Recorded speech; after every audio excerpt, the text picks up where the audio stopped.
3 invités avec nous chaque soir pour décrypter les mouvements de la planète marché. Sandra Servat est avec nous, directeur adjoint de la gestion sous mandat de Ports-en-Par. Bonsoir Sandra. Bonsoir Yvan. Merci d'être là. Merci à Benoît Pelloual de nous accompagner également. Bonsoir Benoît. Bonsoir. Vous êtes stratégiste de Vega IM et Vincent Juvins à nos côtés également. Bonsoir Vincent. Bonsoir Grégoire. Ravi de vous retrouver. Vous êtes stratégiste de JP Morgan Asset Management. Vincent, 12 mois après la première hausse de taux de la Réserve fédérale américaine, il semble que la Fed ne soit pas encore totalement confortable avec la trajectoire de l'inflation et donc la trajectoire future de la politique monétaire américaine. La Fed qui, à l'unanimité, considérait en février, le 1er février, lors de sa précédente réunion, qu'il était approprié de réduire le rythme des hausses de taux, passant ainsi de 50 à 25. Ce consensus unanime semble désormais remis en question à 15 jours de la prochaine décision. Oui, et ça complique la vie des investisseurs, évidemment. C'était évidemment un schéma rêvé. On parlait de Goldilocks depuis le début de l'année, d'une banque centrale qui allait assez rapidement, finalement, se mettre en mode pause. Et puis ici, c'est vrai qu'il faut voir que, à la fois les indicateurs macroéconomiques depuis le début de l'année sont quand même bien meilleurs qu'attendus. Et on a une inflation qui, finalement, baisse sur le headline et reste relativement résiliente sur l'inflation sous-jacente. Donc c'est un problème. On a un marché du travail qui, certes, marque peut-être un peu plus le pas cette semaine, mais qui, globalement, reste très tendu. Donc c'est vrai qu'on a une Fed qui découvre comme nous une situation un petit peu inouïe d'une économie qui est ralentie tout de même, sans pour autant entraîner, malgré finalement une politique monétaire hyper restrictive, sans entraîner de déconvenues majeures dans l'économie. Donc c'est vrai que voilà, je pense que data dependent, c'est évidemment le thème du moment pour la Fed comme pour nous. On verra les datas, en tout cas sur le marché du travail encore cette semaine. Mais aujourd'hui, c'est vrai que les données ne plaident pas pour un ralentissement, en tout cas du rythme de hausse de taux au niveau de la Fed. J'aurais parié en début d'année, je pariais sur ce même plateau pour un taux terminal à 5,25. Aujourd'hui, c'est clair que 5,25, en tout cas ce taux terminal est clairement remis en question avec les propos, en tout cas de cette semaine de Jérôme Powell. Je pense qu'il faut revoir sa copie et revoir un taux terminal potentiellement plus élevé. Les plus hawkish ces dernières semaines évoquaient le chiffre de 6%. Je trouvais ça tout à fait farfelu il y a quelques semaines. Aujourd'hui, c'est très objectivement du domaine du possible. Est-ce que ce sera suffisant pour ralentir l'économie américaine ou redonner un petit peu de marche sur le marché de travail? Nous le verrons. Mais en tout cas, aujourd'hui, c'est plutôt cette perspective qui se dessine. Et il faudra évidemment en tenir compte dans son allocation. On a vu les taux remonter assez fort. Et ça a été vraiment le point problématique pour un stratégiste multi-actif. Parce que c'est vrai qu'on pariait, nous, beaucoup sur l'obligataire depuis le début de l'année. C'est vrai que ça la performance de janvier sur l'obligataire a été complètement effacée. Là. Voilà, là, ça nous a quand même il y a du coupon quand même. Mais plutôt fait mal. Alors, évidemment, ça devient chaque mois qui passe de plus en plus attractif. Là, 5% sur le 2 ans, comme l'évoquait Alix, c'est évidemment des points d'entrée qui sont particulièrement attractifs de notre point de vue, malgré en tout cas cette perspective, en tout cas de poursuite du resserrement monétaire de la Fed à 25 ou 50 points base. 5% en 2 ans, en dollars, je suis un acheteur. Je me rappelle très bien des débats il y a un peu plus d'un an, en début d'année 2022, où on commençait à réfléchir à la possibilité que la Fed, remonte ses taux, mais c'était pour, 3, 4 hausses de taux. On évoque maintenant un taux terminal à 6%. Ouais. Non mais, pour dire combien le monde change vite sur les marchés. Qu'est-ce qui explique, Benoît, que 12 mois après, et on parle de la Fed parce que, évidemment, c'est l'économie américaine qui est peut-être la plus avancée, dans le processus désinflationniste, quand même, qu'on observe depuis quelques mois. Qu'est-ce qui explique, avec l'intensité historique du choc de taux qui a été infligé en 2022, qu'est-ce qui explique que les banquiers centraux américains ne soient pas encore confortables et se montrent même peut-être encore impatients vis-à-vis de la situation d'inflation? C'est le phénomène de cette inflation au départ transitoire qui s'est muée en une inflation qui est tout simplement, dont on est en train de réaliser, qui a toute une dimension qui est beaucoup plus persistante que ce qu'on pouvait attendre.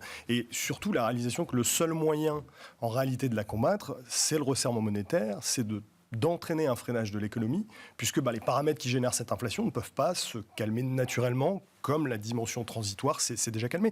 Si on regarde d'un point de vue un peu quantitatif les moteurs de l'inflation, d'un point de vue statistique, si on prend juste les commodities, c'est-à-dire qu'en plus on ne prend même pas les problématiques logistiques du coût des conteneurs, des semi-conducteurs, etc., on s'aperçoit qu'avant le pic de l'inflation, cette dimension-là expliquait grosso modo 80% de la variance du CPI. Aujourd'hui, passé le pic d'inflation, c'est moins de 40%. Ça explique moins de 40%.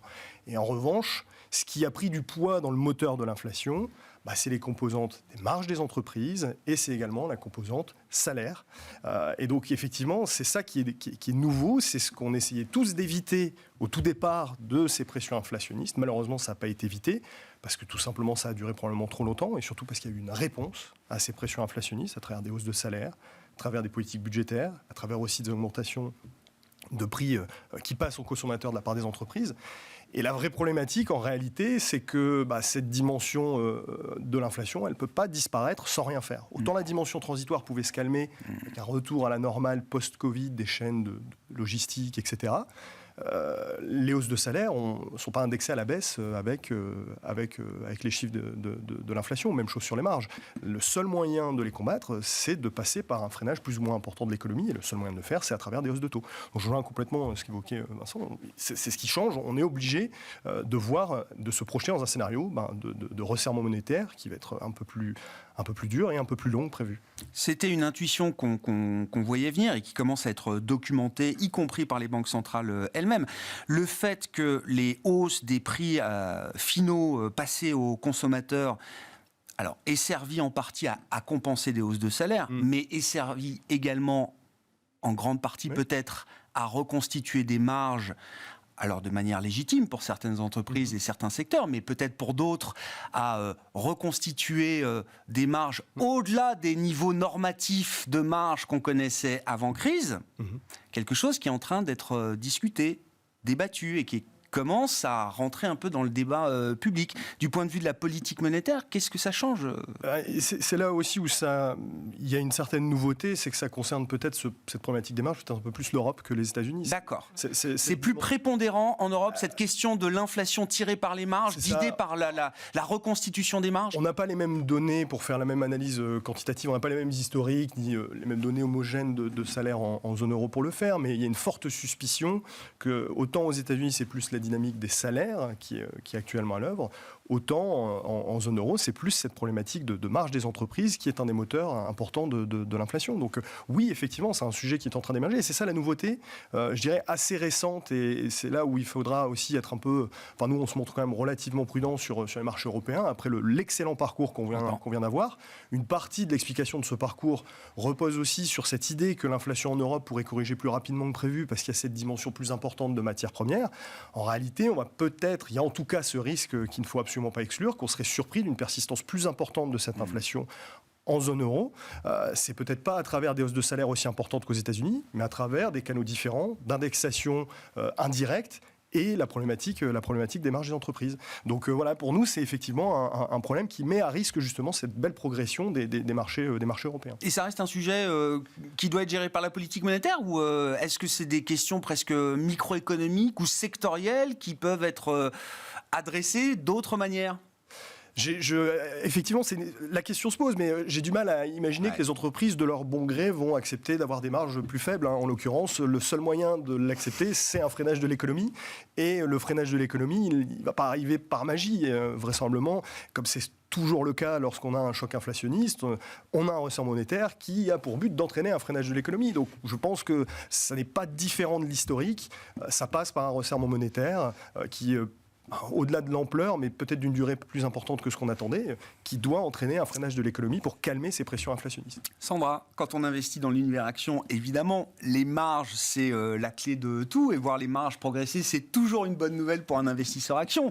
Quand on regarde les choses d'un point de vue macroéconomique, oui, on se dit que cette question des marges qui entretiennent la hausse des prix, c'est un vrai problème pour l'inflation devant nous. Alors déjà, c'est un problème pour Christine Lagarde. Ça. Déjà, et donc pour nous tous. Mais elle l'avait indiqué, je suis complètement d'accord avec la différence de levier inflationniste US versus zone euro. La partie salaire, c'est pas forcément le gros sujet en zone euro, effectivement. Non, mais il y a toujours le risque que ça le devienne. Avec la persistance du phénomène... Oui, mais on a des élasticités prix-salaire qui sont beaucoup moins fortes qu'aux États-Unis. Donc voilà, je ne suis pas certaine que ce soit le plus gros point. En revanche, quand elle disait effectivement, Madame Lagarde, que le pic était devant nous, oui, clairement, il est encore devant nous.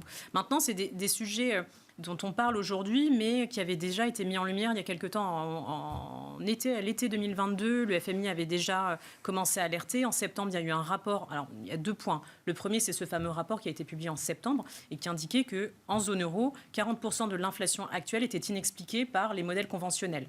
Donc, bon... déjà, c'est compliqué avec des armes conventionnelles de se battre contre une inflation qu'on n'arrive déjà pas à expliquer, première chose. Et c'est vrai que quand on resitue le contexte, post-Covid, on a des consommateurs qui ont de l'épargne, on a des entreprises qui se sont refinancées, on a des politiques budgétaires qui sont accommodantes et qui ont fait tampon au niveau de l'inflation. Là aussi, Madame Lagarde, elle ne se bat pas uniquement contre le dragon inflation, il y a les politiques budgétaires. Donc il y a déjà ce premier élément qui est difficilement quantifiable, mais qui est réel.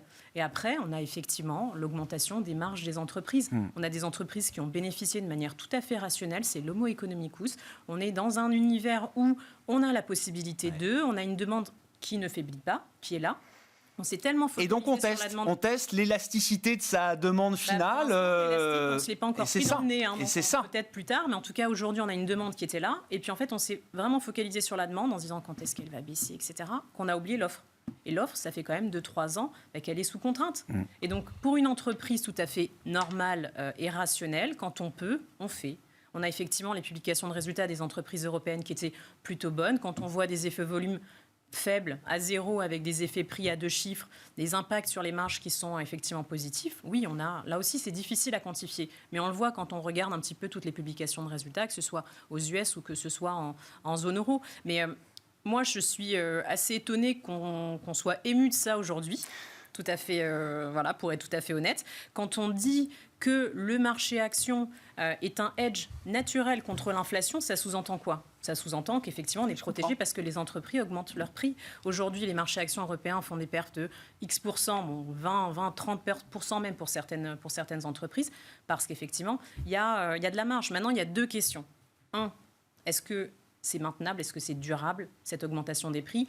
Je suis certaine que non. On va avoir de toute façon un ralentissement de la consommation européenne, de la consommation américaine. Donc, non, le consommateur ne sera plus forcément capable d'accepter des hausses de prix. Maintenant, l'autre question, et qui m'intéresse moi plus, investisseur equity, c'est est-ce que les marges sont pérennes? Et là, je suis un petit peu moins d'accord. C'est-à-dire qu'on peut quand même maintenir ces marges, même si on n'a plus de hausse de prix. On a différentes stratégies. On ne parle plus forcément de pricing power, mais de pricing. Je prends un exemple tout bête, c'est peut-être pas le bon exemple, mais je prends l'exemple d'LVMH.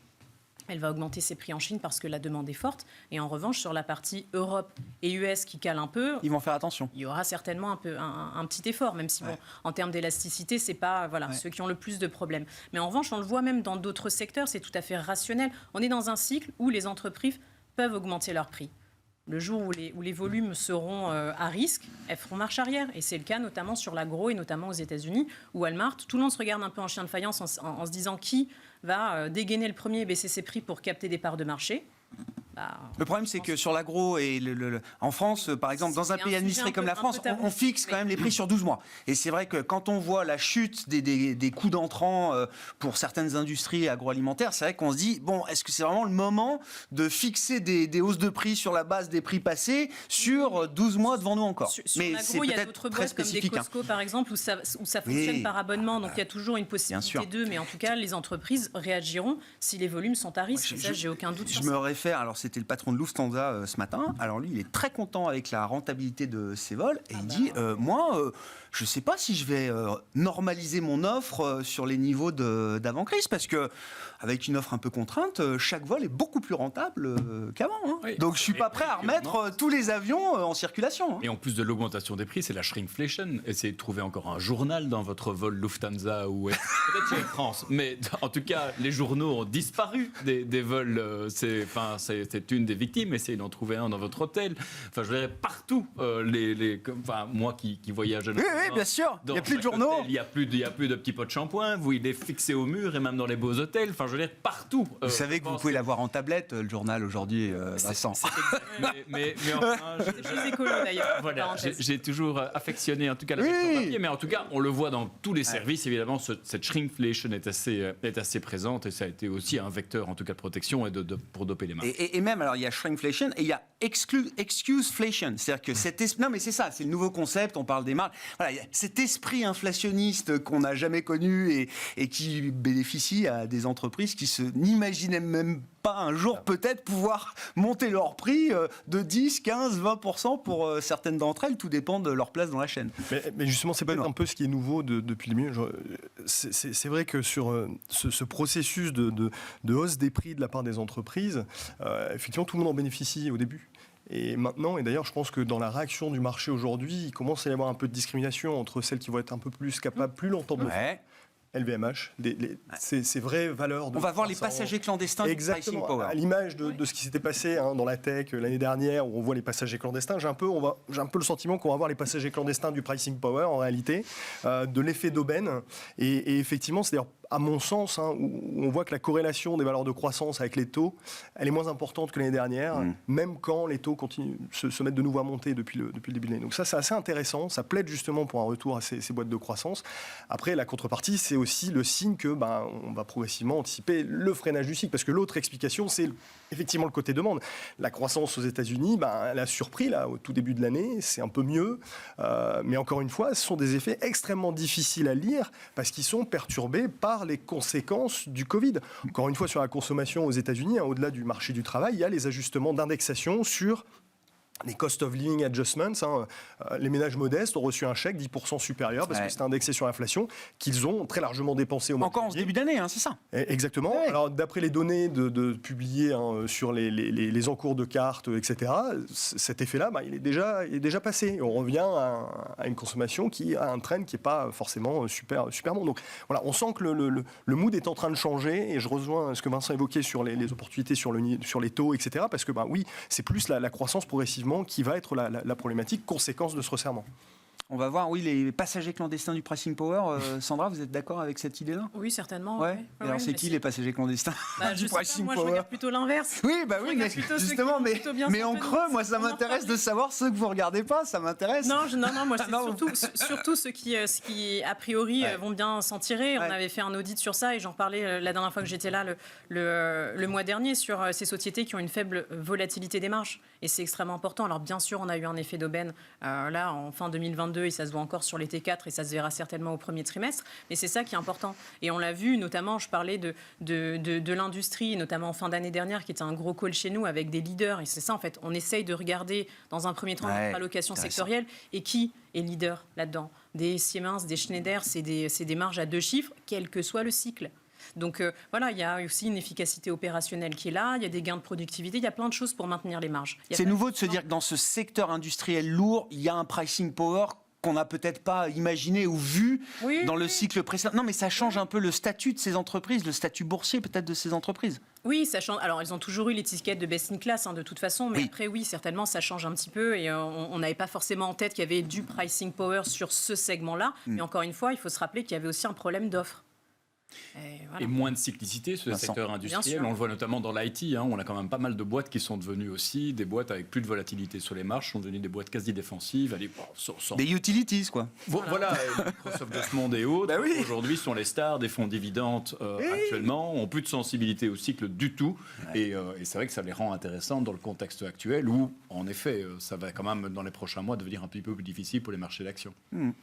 Un mot de la BCE, alors dans le sillage de ce qu'on a pu dire sur la Fed, même si les situations sont différentes, les questions qu'on se pose sur la Fed, j'ai l'impression qu'on se les pose puissance 1000 pour la Banque Centrale Européenne, avec en plus là, un phénomène de réaccélération de l'inflation cœur depuis 2-3 mois, Vincent, qui passe pas inaperçu, bien sûr. Et c'est ce que je comprenais il y a encore quelques jours, des prix dérivés de marché qui laissent suggérer qu'il y a peut-être à nouveau un risque de dérive des anticipations.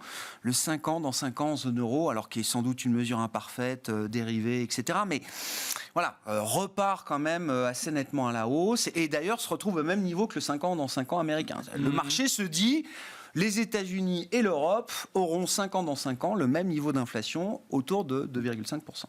Non, c'est vrai que sur toutes ces variables, la belle histoire du mois de janvier commence à être un petit peu moins claire aujourd'hui. Il est certain, en tout cas dans les commentaires de la BCE elle-même, le ton a changé. C'était 2 fois 50 points base et puis après on verra. Et là maintenant, on verra, ça pourrait être 3 fois 50 points base. Ça pourrait suivre. Les marchés en tout cas commencent à l'anticiper.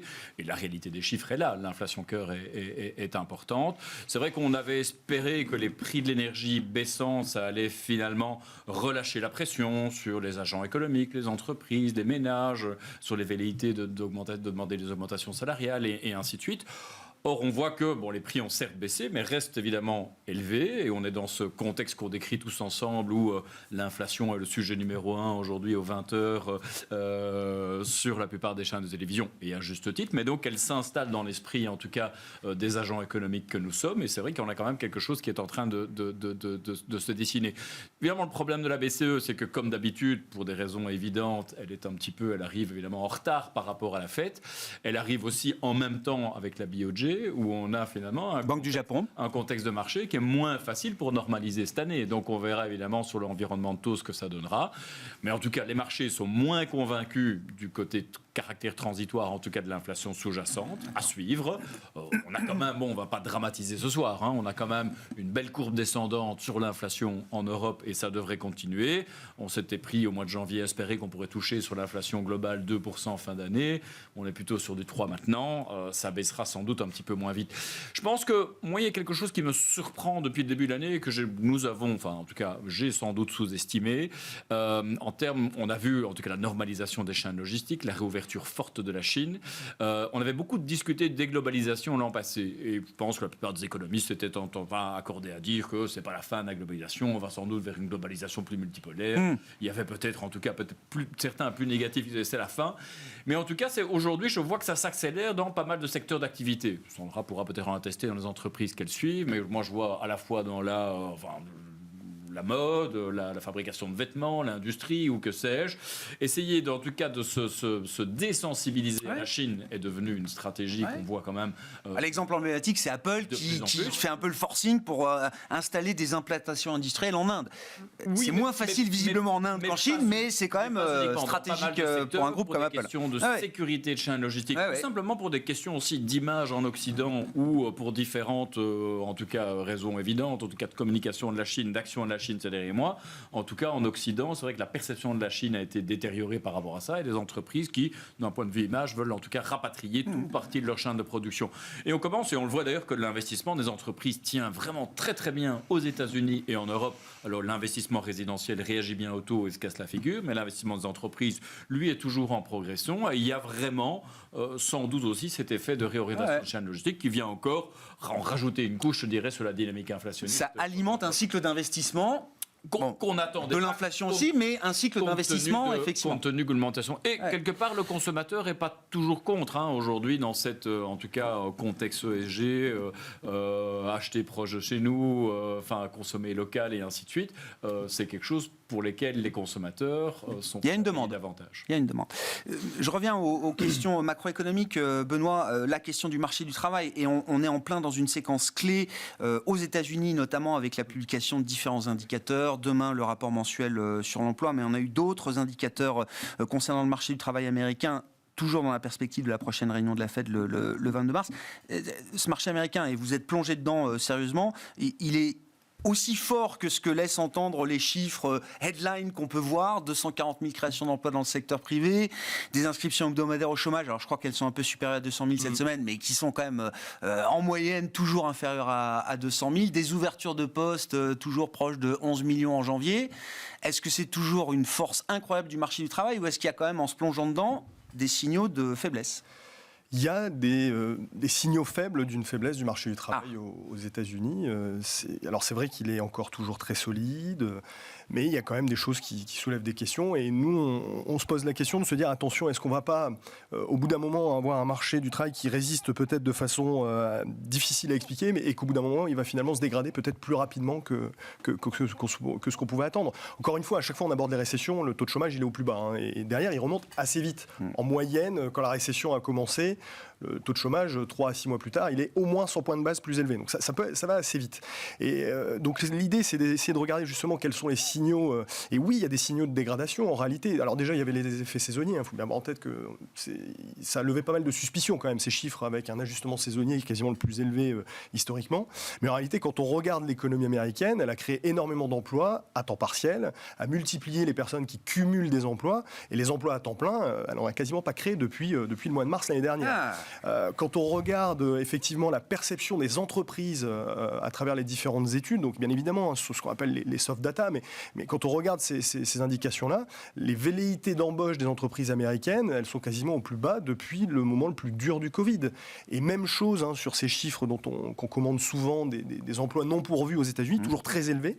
On voit que dans la perception des entreprises, ça a déjà pas mal corrigé, ça continue de corriger, c'est-à-dire qu'il y a de moins en moins d'emplois non pourvus. Donc il y a quand même une inflexion qui se dessine. Et ce qui nous semble important, c'est la perception de la part du consommateur de ce marché du travail. Et parce qu'en réalité, on a le taux d'épargne qui remonte, on a le crédit à la consommation qui a atteint un plus haut, et même chose, vu le niveau, la remontée des taux, ça ne va plus vraiment être un soutien pour le consommateur. Il ne reste plus que la confiance dans le marché du travail pour le consommateur. Même chose, elle est en train de se dégrader. On voit ceux qui considèrent que c'est plus difficile de se faire embaucher, c'est en train de remonter en relatif aux autres. Le taux de démission est en train de bouger. Donc il y a ces signaux faibles. Et donc en réalité, j'ai l'impression que les marchés ont toujours tendance à vouloir anticiper particulièrement, en tout cas les effets économiques très rapidement. Mais ça prend du temps. La transmission de la politique monétaire, ça prend du temps. C'est une question de délai. C'est plus qu'une question de faiblesse de la transmission, c'est une question de délai de la transmission. C'est ça. Et en réalité, quand on regarde les délais de la transmission de la politique monétaire, qu'on fait des comparaisons historiques, on est dans les temps de passage habituels. Encore une fois, quand la politique monétaire devient restrictive, c'est 8 à 10 mois plus tard que l'activité passe en contraction. On est exactement dans ce timing-là. Ça peut être un peu décalé parce que, effectivement, on a les effets Covid, on a le déstockage des entreprises qui a aidé, etc. Enfin, on a c'est tout un tas de problématiques qui perturbent la lecture, mais fondamentalement, il n'y a pas d'anomalie sur le délai de transmission de la politique monétaire.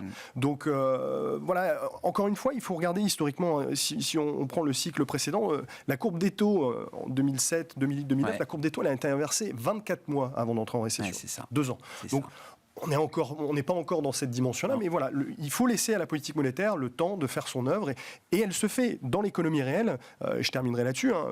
Les conditions de financement sur les marchés, c'était un peu allégé, c'était une problématique, etc. Pour Main Street, pour le consommateur, ça s'est durci très significativement. Les conditions d'octroi de crédit se sont considérablement resserrées aux États-Unis, et les banques perçoivent une demande de crédit, même sur la dimension consommation, maintenant, qui se dégrade depuis quasiment la fin de l'année dernière. Donc elle se transmet, cette politique. Oui, on est dans les temps de passage, et vous dites attention, parce que à un moment, ça peut aller vite aussi. C'est-à-dire qu'on ne pilote pas la remontée du taux de chômage. C'est comme quand le truc est sorti, c'est compliqué. Je disais que sur 10 des 11 récessions précédentes, chaque fois que le taux de chômage aux États-Unis avait été remonté de 1%, il remontait encore de 1% au moins en plus. Exactement. C'est-à-dire qu'une fois qu'on a vu le taux de chômage remonter, après c'est compliqué de l'arrêter tout de suite de manière immédiate. Et surtout, c'est déjà beaucoup trop tard, puisque c'est déjà le signe qu'on est dans une situation économique difficile.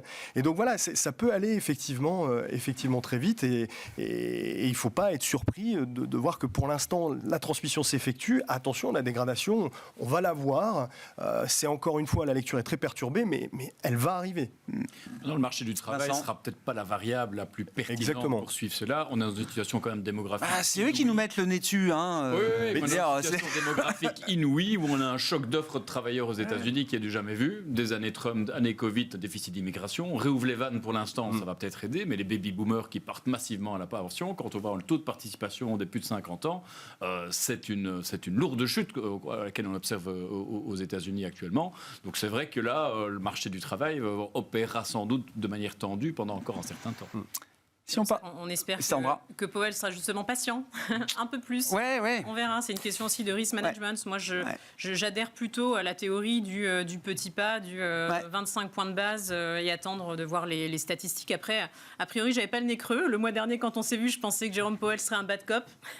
Je me suis ratée. Non, mais il a été un mois après. On verra. Le discours qui tient cette semaine, on l'attendait pas. Explicitement, il ouvre la voie à 50 points de base lui-même. Il laisse pas les autres faire le travail, c'est lui qui le dit. On verra si les signaux faibles d'affaiblissement du marché du travail sont suffisants à ce stade pour écarter cette option. On l'a vu tout de suite, la réaction était les probas de hausse de taux de 0,5 sont passés de 75% à 30% en une journée. Et puis, ce qui est notable aussi, parce que je vois pas mal de littérature sur ça, c'est l'écart, le fameux écart 2 ans, 10 ans. On en parle beaucoup. Ça a touché 109 hier, pour être exact. J'étais à 106. C'est 109, parce qu'on mesure ça au point près maintenant. Bien sûr, l'inversion de la courbe. Exact. Il y a beaucoup de littérature sur la corrélation entre le franchissement des 100 BP et une récession ex post. Alors, pour avoir regardé, c'est arrivé à une seule période, 79-81. Je crois qu'on n'en est pas là. On avait atteint des spreads à plus de 230, 240. L'inversement ? Ah ouais, d'accord. Donc, bon, il n'y a pas de... On n'est pas dans le même contexte. Inflation à 13 et quelques, taux de chômage de dingue. En revanche, est-ce qu'il y aura un effet d'apprentissage ? La deuxième récession de 81, c'était une politique monétaire beaucoup trop restrictive.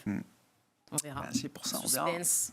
6% sur le taux directeur américain, c'est un univers qu'on ne connaît pas. Enfin, que nous, on n'a pas connu. Mais encore une fois, historiquement, au-delà du délai de transmission et même l'ampleur, dans un pic inflationniste majeur, si on regarde historiquement, la mesure préférée de l'inflation core de la Fed, il a toujours fallu un Fed Funds au-delà de ce niveau-là. On y est, 4,7 pour le corps PCE, on va être au-dessus. Donc historiquement, comme vous dites, on est dans les temps de passage et dans la mesure historique de la lutte contre l'inflation. La problématique, c'est qu'on n'a jamais échappé à une récession pour le faire. Sandra, sur la logique de marché, donc, le cash, c'est bien, mais le CAC, c'est mieux. Toujours. Moi, je suis on verra à la fin de l'année, mais... Oui, non, c'est sûr. Sur 3 mois, 2 mois et demi... Restons prudents. Il n'y a pas de match. Moi, je vois toujours des risques aussi. Alors, moi, je suis Team Europe depuis un petit moment, et voilà. Bienvenue au club. Les US, je vois plus un risque baissier, ne serait-ce qu'en termes de valo. On est encore au moins 10% au-dessus des moyennes. On a un taux sans risque à 4 et quelques, voire un peu plus, et des primes de risque qui sont écrasées. Donc, pour moi, pas besoin de surpondérer les US. On a encore un risque haussier, ne serait-ce qu'en termes de valorisation sur le marché européen. Même dynamique, on est à peu près sur des 10%. Et puis on a des facteurs vraiment de soutien. Les publications d'entreprises, on en parlait tout à l'heure, on ne va pas refaire une tartine sur les marges, mais effectivement, ça a été plutôt bénéfique pour les marchés. On a, même s'ils sont pas... Ils restent positifs, les bénéfices pour l'année 2023, même si ce n'est pas des hausses importantes, ils restent positifs. On a du rachat d'actions également. Beaucoup de boîtes annoncent du rachat d'actions. C'était le sport national américain, c'est devenu le sport national européen. Des boîtes comme CRH, par exemple, qui annoncent des rachats d'actions de 8% de la capitalisation, c'est quand même assez énorme. La Chine, il faut en parler aussi. Un premier partenaire commercial de la zone euro. Donc, pour peu que la zone euro, en termes de conso, s'abaisse au niveau américain et européen, si la Chine peut prendre un peu le relais, alignement des planètes, pourquoi pas, j'adhère. Et puis, il y a aussi une question de flux. C'est vrai que, je reprends Fox News à l'époque, moi ça m'avait blessé, ils avaient dit no-go zone pour la zone... Voilà, donc effectivement c'était une no-go zone il y a encore un an, et aujourd'hui même les Américains viennent acheter... alors je regardais, j'ai pas eu l'impression que ce soit encore aussi évident massif, que ça, ni massif. Je vois même là sur les mesures BOFA, PFR, c'est pas évident, c'est pas un flux continu semaine après semaine, et là c'est même plutôt une décollecte depuis 2 semaines sur les fonds actions. Exactement, mais moi si on prend le rallye, parce que ça c'est le cadrage year to date, si on regarde sur le rallye qui pour moi commence à partir d'octobre, effectivement on a commencé à avoir de l'intérêt sur la zone euro, et puis il y a des secteurs qui performent excellemment bien. Là je parlais simplement des révisions, mais en regardant l'indice, on a des secteurs, un secteur bancaire, un secteur du luxe. Pour moi, si je suis un peu provoque, il faut avoir autant de banques que de luxe dans son portefeuille.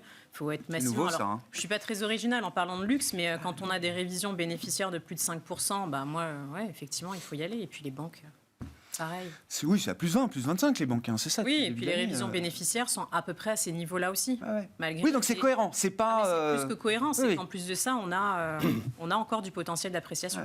Vincent, sur la logique d'investissement, puis je voulais bien qu'on dise un mot de la Chine. Alors, on a eu en tête la reprise de la consommation, la violence du mouvement sur les actions chinoises entre novembre et jusqu'à fin janvier.